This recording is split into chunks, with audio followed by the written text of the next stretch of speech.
Iran ने शुरू किया मिशन मोसाद, इजरायल के साथ अमेरिका से भी लेगा बदला। जानेंगे कैसे सबसे खतरनाक नेटवर्क का खात्मा कर रहा है ईरानी एजेंसी। अगली खबर में आपको बताएंगे इजरायली मंत्रियों की मांग, वेस्ट बैंक को तुरंत इजरायल में मिला दिया जाए, यही सही मौका। अरब देशों में फैली गुस्सा।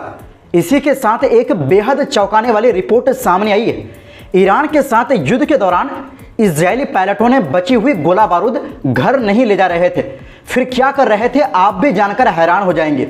और साथ में आपको बताएंगे गाजा में इंडोनेशियन अस्पताल के डायरेक्टर को भी जालिमों ने नहीं छोड़ा।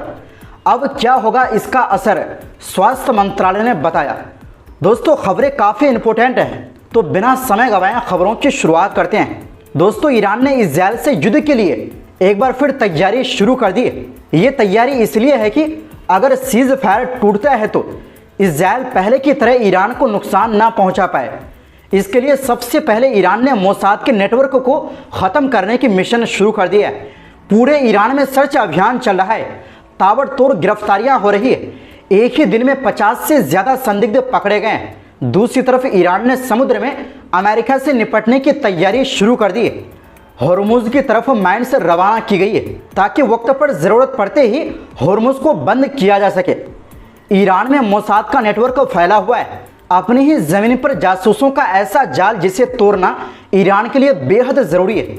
ईरान के मिशन का दूसरा ठिकाना है विशाल समुद्र, जहां दुश्मन की लोकेशन पता है, इरादा पता है, लेकिन जंग की शुरुआत अभी नहीं हुई।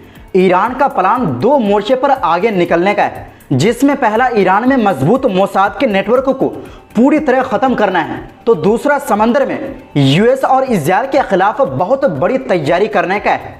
अमेरिकी खुफिया एजेंसी लगातार ईरान पर नज़र रख रही है और अब तक यही अंदाज़ा मिल रहा है कि इस बार अगर ईरान पर हमला हुआ तो ईरान हॉर्मुज़ स्ट्रेट को बंद कर सकता है। अमेरिका ने ईरान की इस कोशिश को नाकाम करने का एक्शन भी शुरू किया है। यह अमेरिका का USS Carl Vinson aircraft career है। सैटेलाइट तस्वीरों से पता चला है कि ये बेड़ा अब ईरान के बेहद करीब पहुंच चुका है। USS Carl Vinson aircraft carrier अरब सागर में है। अरब सागर के रास्ते कार्ल विन्सन ईरान के करीब पहुंच चुका है।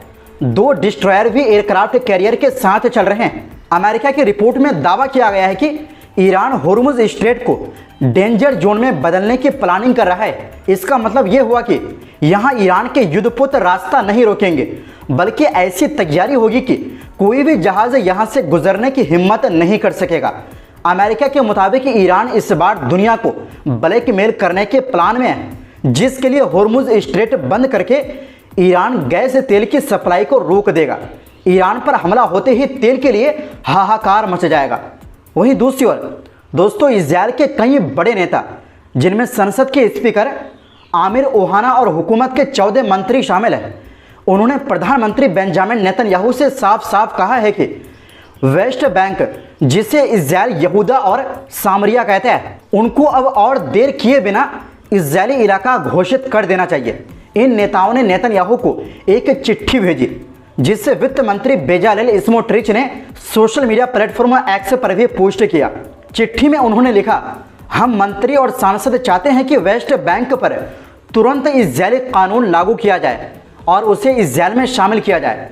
सरकार चाहे तो संसद के इस गर्मी के सेशन के ख़त्म होने से पहले यानी 27 जुलाई तक इस पर फैसला ले सकती है। इनका कहना है कि अमेरिका और डोनाल्ड ट्रंप की दोस्ती और सपोर्ट की वजह से ये कदम उठाने का ये सबसे सही वक्त है। दोस्तों आपको बता दें कि साल 2023 से इजरायली सरकार ने वेस्ट बैंक में यहूदी बस्तियां बसाने की रफ्तार बहुत तेज कर दी है और इधर यहूदी कट्टरपंथियों ने फिलिस्तीनियों पर हमले भी बढ़ा दिए हैं।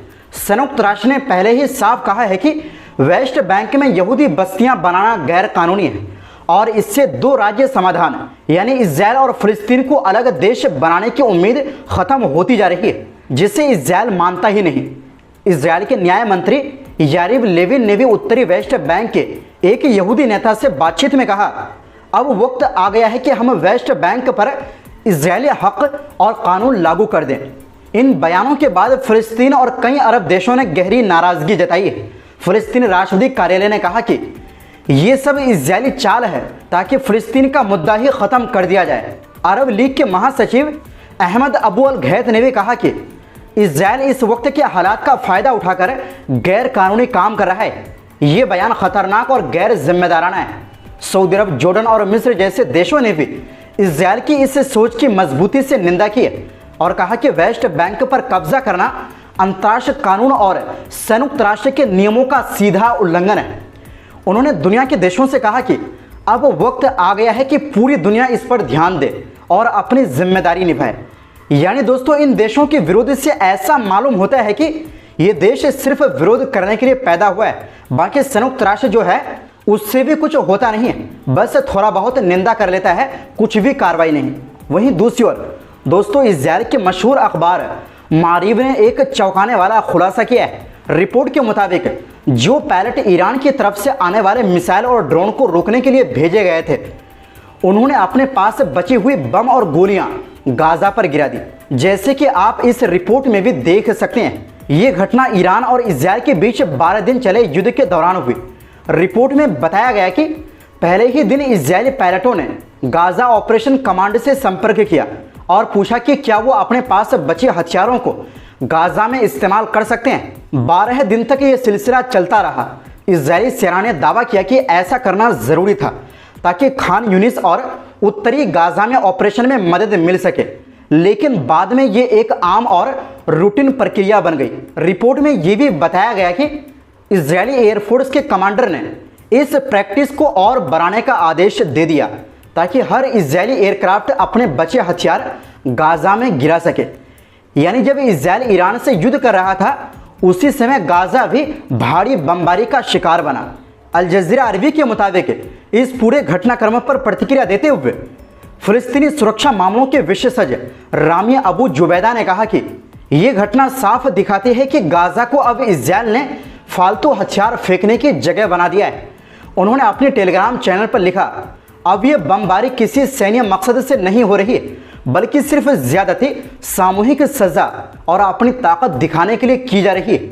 उनका कहना है कि यह इजरायली सेना की सजा देने वाली मानसिकता को उजागर करता है। ये सिर्फ मुकाबला करने वालों के खिलाफ नहीं, बल्कि गाजा में जिंदगी के पूरे सिस्टम के खिलाफ एक जंग है। वहीं दूसरी ओर दोस्तों, बुधवार को गाजा के स्वास्थ्य मंत्रालय ने एक दुखद खबर साझा की है। इंडोनेशियन अस्पताल के डायरेक्टर डॉक्टर मारवान अल सुल्तान को इजरायली हवाई हमले में शहीद कर दिया गया। इस हमले में उनके कई परिवार के सदस्य भी मारे गए। यह हमला उनके घर को टारगेट करके किया गया था। स्वास्थ्य मंत्रालय ने इसे एक जानबूझकर की गई घिनौना वारदात बताया और कहा कि यह हमला न सिर्फ एक डॉक्टर पर था, बल्कि एक इंसानियत की सेवा में लगे शख्स पर था। डॉक्टर सुल्तान को लंबे समय से स्वास्थ्य सेवाओं में योगदान देने के लिए जाना जाता था। मंत्रालय ने कहा कि वो हमेशा मुश्किल हालातों में भी लोगों की सेवा में लगे रहे। ये हमला पहले से ही बर्बाद हो चुके गाजा के हेल्थ सिस्टम के लिए एक और बड़ा झटका है। इजरायली हमलों से पहले ही कई अस्पताल तबाह हो चुके हैं और इलाज के लिए ज़रूरी सामानों की भारी कमी है। स्वास्थ्य मंत्रालय ने कहा कि डॉक्टरों और मेडिकल स्टाफ को इस तरह निशाना बनाना अंतर्राष्ट्रीय कानून का खुला उल्लंघन है और ये दिखाता है कि इजरायल की नीति मेडिकल और इंसानी सहायता देने वालों को भी नहीं बख्शती। गाजा में इजरायली हमलों में हर दिन दर्जनों लोग मारे जा रहे हैं। अल-मयादीन की रिपोर्टर ने बताया कि सिर्फ मंगलवार को 116 शव अस्पतालों में लाया गया, जिनमें से 4 लोगों को मलबे से निकाला गया। अब तक की कुल मौतों की संख्या 56,657 हो चुकी है। तो दोस्तों, फिलहाल के लिए इस रिपोर्ट में बस इतना ही। आपसे गुजारिश है, हमारी सपोर्ट के लिए इस नए चैनल को सब्सक्राइब ज़रूर करें, क्योंकि आपकी सपोर्ट ही हमारी ताकत है। बहुत बहुत शुक्रिया। खुदा हाफिज़।